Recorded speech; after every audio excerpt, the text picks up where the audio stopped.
los terroristas. Fala galera, aqui quem fala é Felipe Carmelo e estamos iniciando mais um vídeo no canal.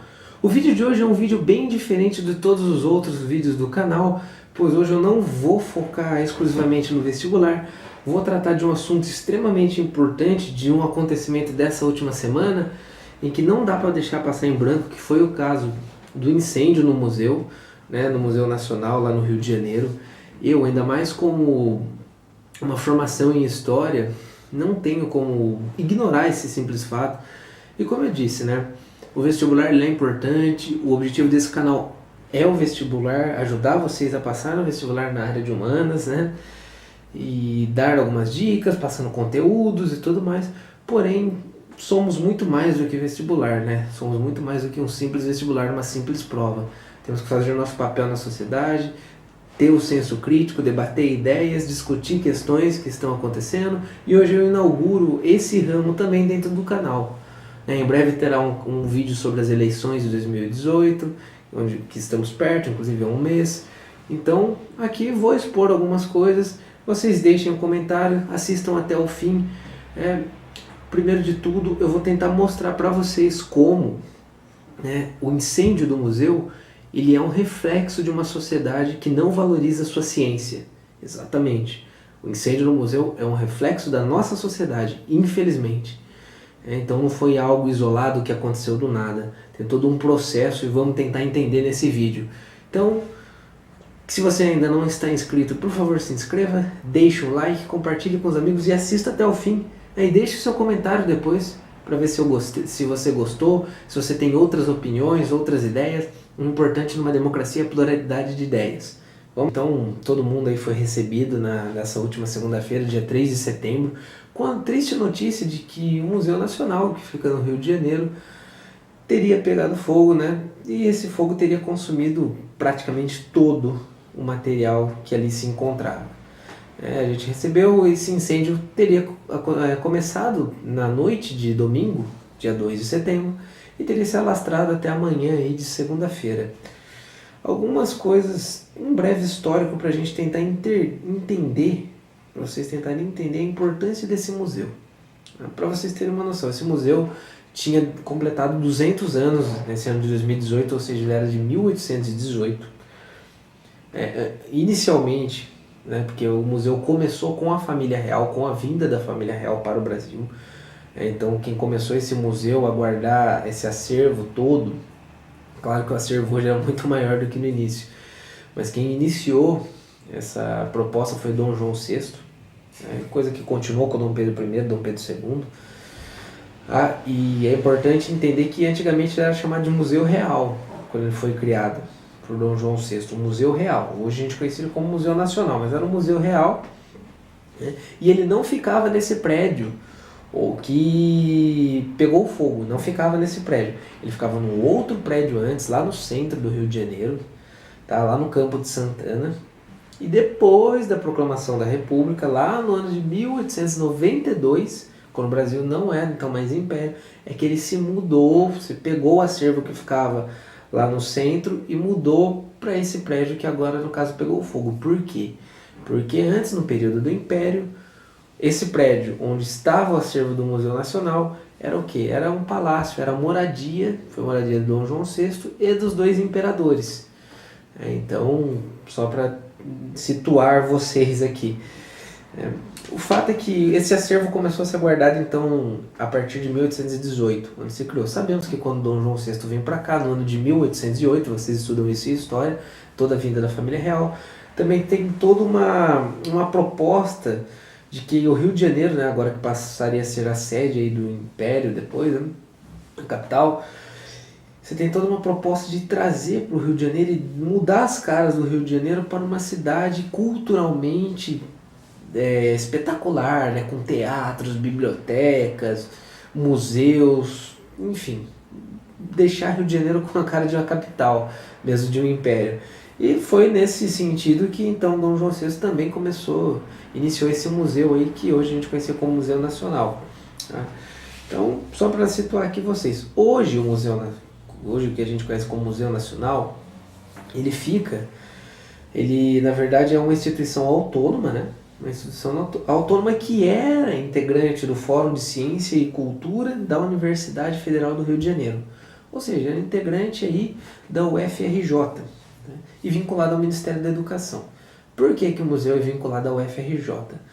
Porque o museu, nele se produzia muitas pesquisas, né? Então, dentro da UFRJ, você tem pesquisadores das mais diversas áreas e que pesquisavam muitas coisas ali dentro do museu, até porque o museu ele era muito grande, muito grande.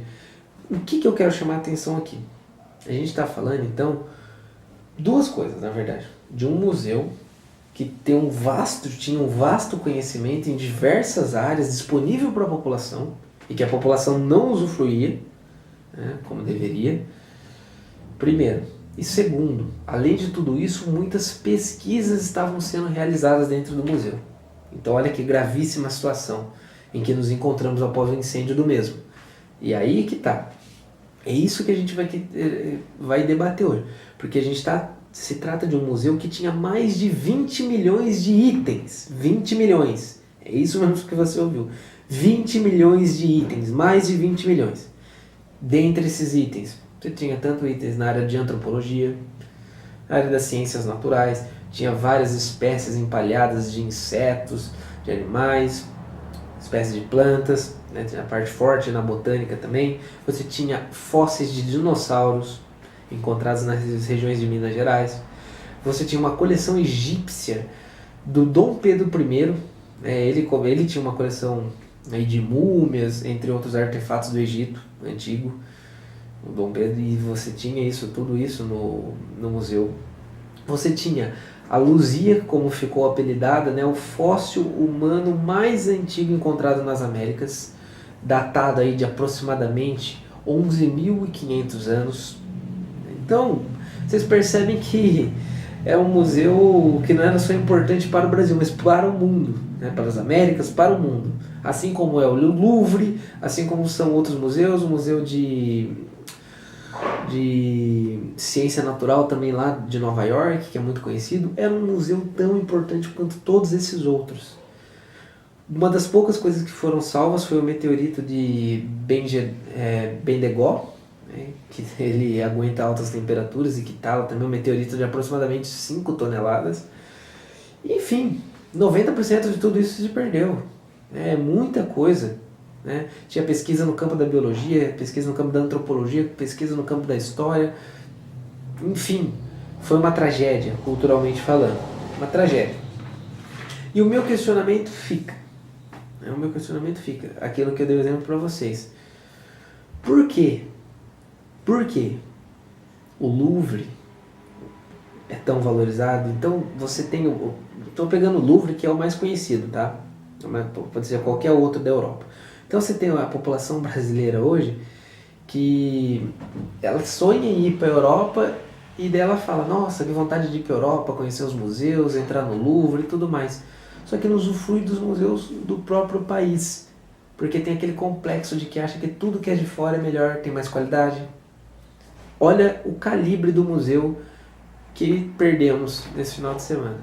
Um dos museus mais importantes do mundo, tá? Tínhamos aqui. E a maioria das pessoas nunca tinha ouvido falar. Temos vários outros museus extremamente importantes. Para vocês terem uma noção, foi no local, no prédio, onde ficava esse Museu Nacional, foi lá onde foi assinada a primeira Constituição Brasileira, de 1824, a outorgada por Dom Pedro I. Foi ali, no pátio daquele prédio. Pra vocês terem uma noção. Lá foi o local onde a princesa Leopoldina, que era então esposa do Dom Pedro I, assinou a Declaração de Independência do Brasil, em 1822. Foi lá também que ocorreu a primeira Assembleia Constituinte do Brasil, ali que entre o final de 1890 e início de 1891, que aí decretava de fato o fim do Império. Ou seja, olha toda a riqueza histórica, né? Olha toda a riqueza histórica que foi perdida ali. É um descaso inacreditável, né? Que em poucos minutos tudo foi consumido, 90% de todo acervo foi perdido, o que é muito triste, e preocupante. Por que é triste? Porque mostra o descaso E não é o descaso do nosso Estado, não é o descaso do governo em relação à ciência, em relação aos museus, em relação ao patrimônio, é o descaso da nossa população. É o descaso da nossa população. Porque vale lembrar, a política é um reflexo da sociedade. Isso para tudo. Questão de corrupção, nessa questão também dos museus, do descaso com a educação, do descaso com as ciências, para ser mais específico, o descaso com as ciências humanas, porque as humanidades estão sendo cada vez mais deixadas de lado no Brasil, no nosso país. O que é lamentável, lamentável, né? Então a população se preocupa com qual ciência? Com a ciência, por exemplo, com a medicina. Todo mundo quer ter o tratamento, acesso ao tratamento, acesso à saúde, acesso a medicamentos que resolvam os seus problemas. Então com essa ciência, a população se preocupa. Tanto é que os maiores investimentos que as universidades recebem é nas áreas de medicina. Nas áreas de medicina. Então, sofre cortes também o pessoal de medicina? Claro que sofre. Mas comparado ao pessoal das humanidades, ciência como história, filosofia, sociologia, não dá nem para comparar. E agora você vê quantos museus temos pelo Brasil e quantos estão em estado ruim? Muitos. A maioria. A maioria. Então, fica uma reflexão no sentido de que, pare e pense, estamos perto das eleições. 2018, agora, daqui a um mês, vamos votar. Qual candidato, seja para senador, seja para deputado, seja para presidente, qual tem alguma proposta que fale sobre os museus, conservação do patrimônio, manutenção? Nenhum. E sabe por que nenhum fala? Porque a gente sabe que os candidatos, eles falam o que a população quer ouvir para ganhar voto. E a população não está interessada em museu. A população não está interessada em ciência, principalmente nas humanidades. Não está. Por isso que não tem proposta. Óbvio que não. Ninguém vai se interessar se um candidato falar sobre isso. Poucos vão se interessar. Muito poucos. Então é um grave problema social que temos hoje. É um descaso muito grande. O descaso da política é um reflexo da nossa sociedade. E para vocês terem uma noção, como o descaso é muito grande, principalmente pelas humanidades. A gente tem um grave quadro hoje no Brasil. Parece que... Parece não. Eu vivo dentro da universidade, eu sei o que é isso. Eu vivo fora e dentro. O mundo universitário e o mundo fora. Eles não se dialogam. Não dialogam. O que é produzido dentro da universidade dificilmente chega para a sociedade. E a sociedade não tem interesse nenhum também em saber o que é produzido aqui. Então você tem né, não se dialoga uma parte com outra. Para vocês terem uma noção, olha como esse quadro é alarmante. Olha como esse quadro. Vou pegar aqui um dado que saiu de uma matéria da Folha, no ano de 2016, 2 anos atrás. Naquela pesquisa que a Folha fez, 44% da população brasileira não lê nada. Ou seja, praticamente metade da população brasileira não lê nada. Não lê. Simplesmente não lê. 30% da população brasileira nunca comprou um livro na vida. Olha isso. Nunca comprou um livro na vida. Tá. Ou seja, temos mais de 200 milhões de habitantes, um pouquinho mais. Temos um pouquinho mais que isso, ou seja, quase 100 milhões nunca leu. E daí você vai pegar os que se dizem leitores, que no caso é um pouco mais que os 100 milhões, que é um pouco mais da metade. Desses leitores, olha isso. Desses leitores, eles leem em média 5 livros no ano, um pouco menos. 5 livros no ano inteiro. Sendo que um desses livros muitas vezes foi obrigado pela escola. Os outros eles escolhem. Mas desses outros 4 que eles escolheram, 2 eles não terminam. Começa e não termina. Ou seja, olha isso. Olha a situação. Temos uma população que não lê, não se interessa por museus, não se interessa por patrimônio histórico. Então, isso é complicado. Não valoriza, né, os profissionais dessas áreas. Do livro, de todos esses leitores, o livro mais lido é a Bíblia. Nada contra, né? É o livro mais vendido no mundo, a Bíblia, e mais lido no mundo. Né? Mas para vocês terem uma ideia de como, quando são poucos os leitores, e os que leem não se interessam por história, por filosofia, por sociologia, por ciência política, qualquer coisa relacionada ao tipo, por antropologia. Então é uma coisa complicada, tá? Para vocês terem uma noção, lá na França, que eu dei o exemplo do Louvre, Então você pega lá na França você consegue debater história, discutir história com frentistas do posto, com motorista do ônibus. Eu conheço várias pessoas que lá estiveram, lá ficaram, e lá as pessoas compram livros de história dos historiadores produzidos dentro da universidade. As pessoas valorizam, não é porque é o Museu do Louvre. Qualquer museu na França é super valorizado e estimado pela população local. Eles valorizam a história local. Isso em todos os países da Europa praticamente. Isso em todos os países da Europa. Ou seja, é cultural, é uma coisa que é cultural. Vai ser um reflexo. A política, como eu disse, é reflexo. O Museu do Louvre não vai pegar fogo. Se pegar, tem toda uma estrutura já montada para não deixar ele se espalhar. E isso é muito diferente. Nós perdemos um dos maiores museus do mundo e tá aí, véio, já caiu no esquecimento. Vai cair. A gente tem um museu paulista, que é conhecido como Museu Ipiranga, um museu incrível na cidade de São Paulo, incrível, em que ele está fechado há 5 anos. Olha o descaso para manutenção. Sabemos que a obra está indo muito devagar, que não tem tanto interesse. A questão é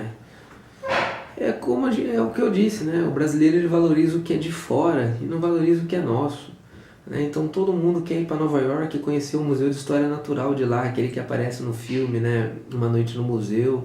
Todo mundo quer, mas a gente tinha um que tinha, inclusive, se eu não me engano, é mais itens, ou até mais itens, é o equivalente aqui, que pegou fogo. Temos outros, no próprio Rio de Janeiro. Você tem um museu incrível em Petrópolis, você tem outros, Rio de Janeiro e São Paulo tem muitas exposições, muitos museus incríveis. Só que essa comoção, só quando acontece desastre. Só que ninguém tem interesse, né? Agora ninguém vai fazer nada. Então fica uma reflexão. A reflexão é essa. A sociedade nossa, ela é uma sociedade que não valoriza a ciência, que não valoriza, especialmente ciências humanas, não valoriza o patrimônio histórico, não valoriza essas questões. E isso vai refletir. Então, talvez em 2022 para frente, se estiver pronto e não tiver pego fogo, possamos voltar a visitar o Museu Paulista, conhecido como Museu do Ipiranga, mas nesse caminho, se os outros também não pegarem fogo, podemos visitar, porque o Brasil não falta. E outra, o museu local é tão importante quanto o Museu Nacional, o Museu do Estado, enfim. Então, muitas cidades aqui no Brasil, mesmo cidades pequenas do interior, têm os seus museus, e esses museus também são importantes. Então visitem os museus, vamos tentar mudar essa cultura. Então, gente, o que eu tinha para dizer era isso. Se você gostou, deixa o like aqui embaixo, compartilha com os amigos, vamos fazer mais vídeos dessa série de vídeos para debater ideias. Deixe comentários com suas ideias também, muito interessante. Como eu disse, é muito interessante, enriquece muito. Se tiverem sugestões, podem mandar também. Um forte abraço e até o próximo vídeo.